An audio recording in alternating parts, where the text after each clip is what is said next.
वाल्मिक कराडनंतर सुरेश धस यांचा कार्यकर्ता खोक्या यांचं प्रकरण सुरू असतानाच आता आमदार संदीप क्षीरसागर यांचे कार्यकर्ते गुंडगिरी करत असल्याचं प्रकरण समोर आलंय।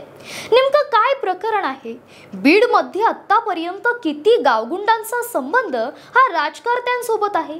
चला तर सविस्तरपणे जाणून घेऊयात। नमस्कार, मी रुशाली ठाकूर, आपण पाहताय शिवबंधन न्यूज।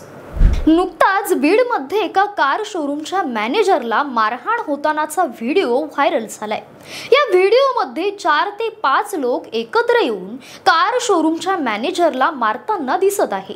मारहाण करणाऱ्यांपैकी 2 जण हे पवार गटातील संदीप क्षीरसागर यांचे निकटवर्ती असल्याचं सांगितलं जाते। त्यातील एकाचं नाव आहे सतीश शेळके, तर दुसरा आहे गणेश बर्नाळे। यावर मात्र आमदार संदीप क्षीरसागर यांनी अद्याप कोणतीही प्रतिक्रिया दिलेली नाही। याआधी संतोष देशमुख यांच्या हत्या प्रकरणातील गुन्हेगार हा आमदार धनंजय मुंडे यांच्या जवळचा, त्यानंतर सुरेश धस यांचा कार्यकर्ता खोक्या उर्फ सतीश भोसले याचे कारनामे बाहेर आले। तसेच माजलगावचे आमदार प्रकाश सोळंकी यांच्या निकटवर्तीयांचा सुद्धा मारामारी करतानाचा व्हिडिओ व्हायरल झालाय।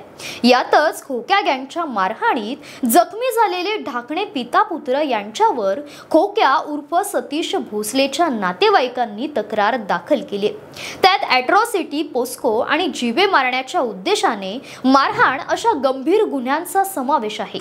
असा खोटा गुन्हा दाखल होऊ शकतो अशी भीती पिता पुत्रांनी यापूर्वी देखील व्यक्त केली होती। अजून किती असे आमदार आणि त्यांचे अका हे बीडमध्ये आहे? अजून किती दिवस बीडमधील जनता अशा पद्धतीची गुंडागर्दी सहन करणार? हे सर्व कधी थांबणार? याबाबत तुम्हाला काय वाटतं? तुमची मतं आम्हाला कमेंट करून जरूर कळवा आणि आपल्या चॅनलला सबस्क्राइब करायला विसरू नका। धन्यवाद।